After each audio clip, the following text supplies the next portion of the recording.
اور ان الفاظ کو اس بات میں منحصر نہیں کر دیتے کہ مشرق و مغرب کے وہ کنارے مراد ہوں جن کے بعد معمورہ عالم کا کوئی حصہ بھی باقی نہ رہا ہو۔ البتہ دلائل یا قرائن کے ذریعہ کبھی کبھی یہ معنی بھی مراد ہو جاتے ہیں۔ اقصائے مغرب و مشرق کی اس اصطلاح کو جو قرآن نے ذوالقرنین کے سلسلہ میں بیان کی ہے، اگر اور گہری نظر سے دیکھا جائے تو معلوم ہوتا ہے کہ ذوالقرنین خورس سے متعلق تورات نے چونکہ یہی تعبیر کی تھی، اس لیے بہت ممکن ہے کہ قرآن نے سائلین کو اس کا واقعہ سنانے کے وقت اسی اصطلاح کو اختیار کرنا پسند کیا ہو۔ دیکھیے یسعیاہ نبی کے صحیفہ میں خورس کے حق میں بعین ہی یہی تعبیر موجود ہے۔ خداوند اپنے خورس کے حق میں یوں فرماتا ہے، میں نے اپنے بندے یعقوب اور اپنے برگزیدہ اسرائیل کے لیے تجھے تیرا نام صاف صاف لے کے بلایا، میں نے تجھے مہربانی سے پکارا، گو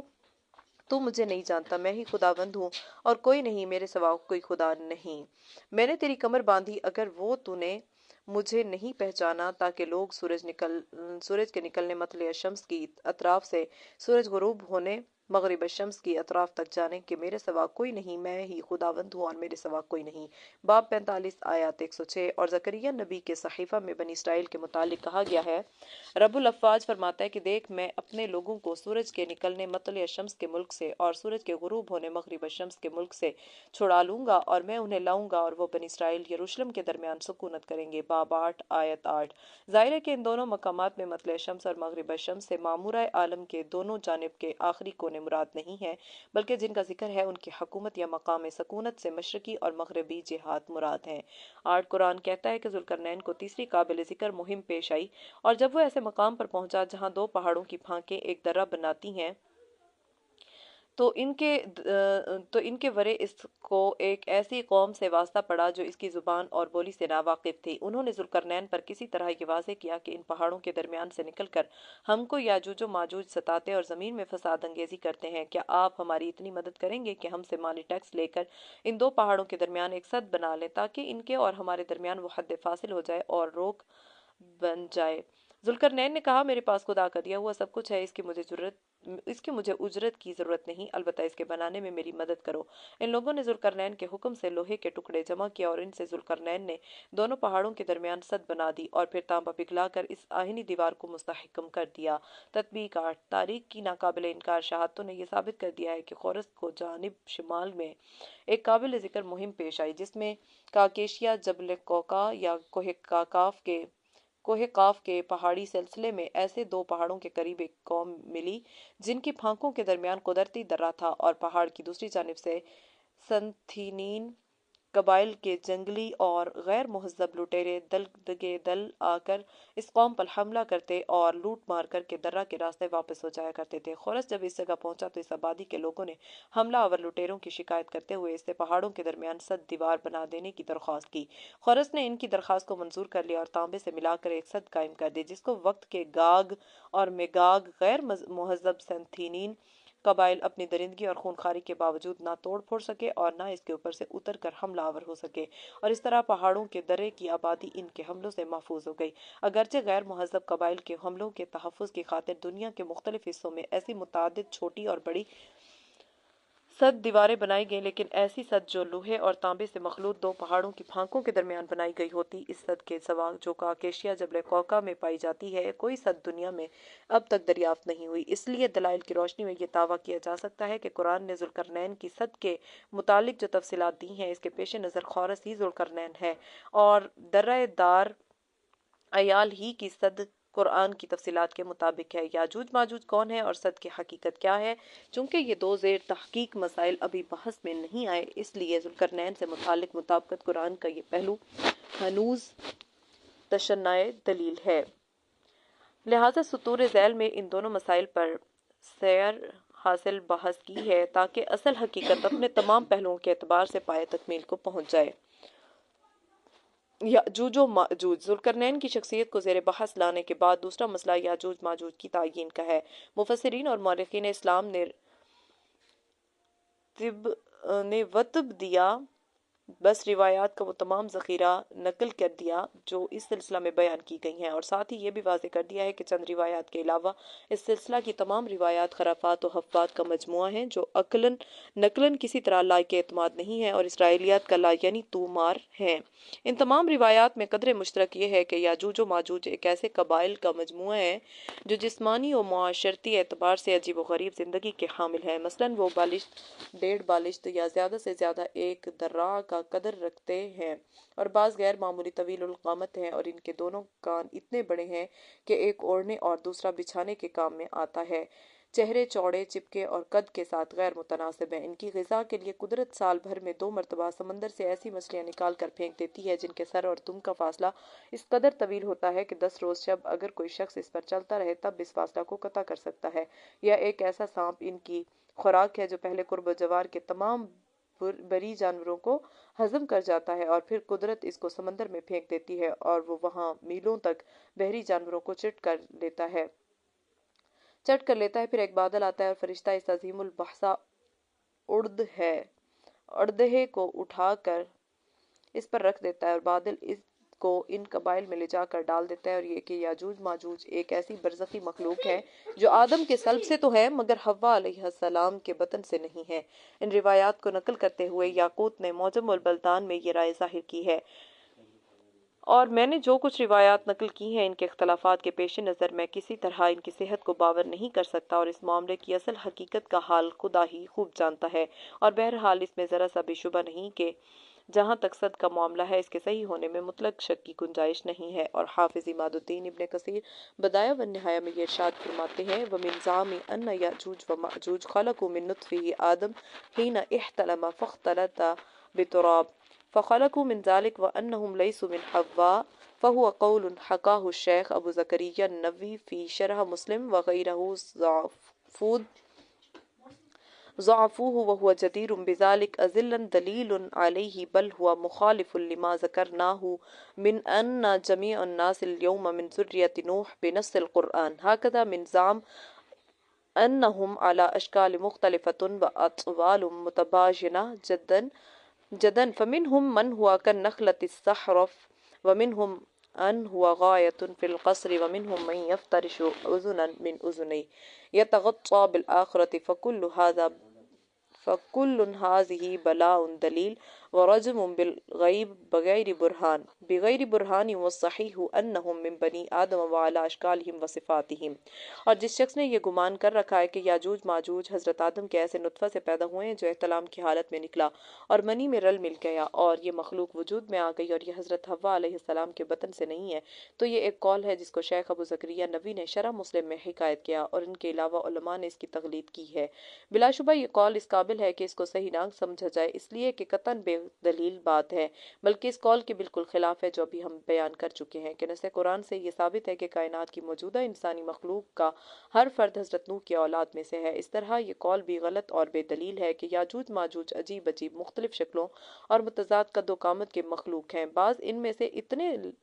لامبے ہیں کہ گویا کھجور کا بہت طویل درخت ہے، اور بعض بہت ہی کوتاہ قامت، اور بعض کے کان ایسے ہیں کہ ایک کو وہ بچھا لیتے اور دوسرے کو اوڑھ لیتے ہیں۔ سو یہ تمام اقوال قطعاً بے دلیل اور محض اٹکل کے تیر ہیں، اور صحیح بات یہ ہے کہ وہ عام بنی آدم کی طرح ہیں اور انہی کی طرح شکل و صورت اور جسمانی اوصاف رکھتے ہیں۔ جلد 2 صفحہ 110۔ اور اپنی تفسیر میں تحریر فرماتے ہیں وَهَذَا قَوْلٌ غَرِيبٌ جدًا لا دلیل علیہ لا من عقل ولا من نقل ولا يجوز الاعتماد منها على ما يحكيه بعض اہل الكتاب لما عندهم من الاحاديث المفتعلہ۔ اور یہ قول بلا شبہ ایک اچھمبا قول ہے کہ جس کے لیے نہ عقلی دلیل ہے نہ نقلی، اور بعض اہل کتاب نے جو اس سلسلہ میں حکایات بیان کی ہیں اس مقام پر کسی طرح ان پر بھروسہ کرنا درست نہیں ہے، اس لیے کہ ان کے پاس تو اس قسم کے من گھڑت قصوں کی کوئی کمی نہیں ہے۔ جلد 6 صفحہ 72 سورہ کہف۔ اور دوسری جگہ ارشاد فرماتے ہیں وقد ذکر ابن جریر منہما عن وہب ابن منبہ اثرا طویلا عجیبا فی سیر ذی القرنین وبناءہ السد وکیفیت ما جرى له وفيه طول وغرابة ونكارة في أشكالهم وصفاتهم وطولهم وقصر بعضهم وآذانهم۔ جلد 6 صفحہ 172۔ ابن جریر نے اس مقام پر وہب بن منبہ سے ذوالقرنین کی سیاحت اور صد کی تعمیر اور اس سے متعلق کیفیات کے بارے میں ایک طویل اور عجیب اثر نقل کیا ہے۔ دراصل وہ ایک طویل اور اچنبھی داستان ہے اور اس میں ان یاجوج و ماجوج کی شکلوں، صورتوں، ان کے طویل و کوتاہ ہونے اور ان کے کانوں کے متعلق اچنبھی اور غیر معقول باتیں ہیں۔ حافظ ابن حجر عسقلانی اس عجیب و غریب قول کی تردید کرتے ہوئے ارشاد فرماتے ہیں: ووقع في فتاوى الشيخ محي الدين يأجوج ومأجوج من أولاد آدم لا من حواء عند جماهير العلماء فيكون إخوانا لأب كذا قال ولم نرى هذا أحد من السلف إلا عن كعب الأحبار ويرده الحديث المرفوع أنهم من ذرية نوح ونوح من ذرية حواء قطعا۔ فتح الباری جلد 12 صفحہ 91 اور شیخ محی الدین نووی کے فتاوی میں مذکور ہے کہ یاجوج اور ماجوج حضرت آدم کی نسل سے تو ہیں مگر حضرت حوا کے بطن سے نہیں ہیں۔ جمہور علماء کا یہی خیال ہے، اس طرح وہ بنی آدم کے اللاتی بھائی ہیں، مگر ہم نے کعب احبار کے علاوہ سلف میں سے کسی ایک شخص کو بھی اس کا قائل نہیں پایا، اور اس قول کو وہ حدیث مرفوع قطعاً رد کرتی ہے جس میں یاجوج اور ماجوج کو نوح کی نسل سے بتایا گیا ہے اور حضرت نوح بلا شبہ حضرت حوا کے بطن سے ہیں۔ دوسری جگہ تحریر فرماتے ہیں: وقد اشار النووی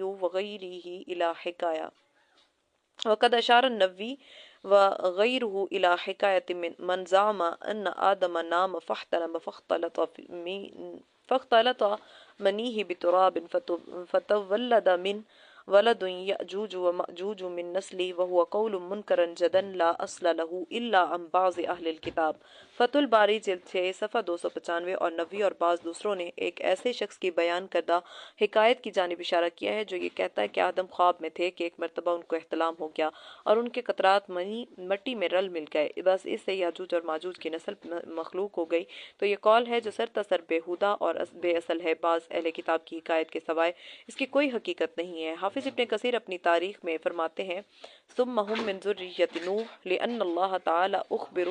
أنه استجاب بعبده نوح في دعائه على أهل الأرض بقوله رب لا تذر على الأرض من الكافرين ديارا، وقال تعالى فأنجيناه وأصحاب السفينة، وقال وجعلنا ذريتهم الباقين۔ بدایہ والنہایہ جلد 2 صفحہ 112۔ پھر وہ یاجوج ماجوج نوح کی ذریت میں سے ہیں، اس لیے کہ اللہ تعالیٰ نے ہم کو یہ اطلاع دی ہے کہ اس نے اہل زمین کے متعلق نوح کی یہ دعا قبول کر لی: اے رب تو زمین پر کسی کافر کو باقی نہ چھوڑ، اور باقی حق تعالیٰ نے فرمایا بس ہم نے اس کو اور کشتی والوں کو نجات دی، اور پھر فرمایا ہم نے اس کی ذریت ہی کو باقی رہنے والوں میں چھوڑا۔ وجہ استدلال یہ ہے کہ جب قرآن عزیز ان آیات میں یہ تصریح کرتا ہے کہ حضرت نوح کی بد دعا کے بعد بنی آدم میں سے حضرت نوح اور اصحاب کشتی، یا دوسرے الفاظ میں حضرت نوح کی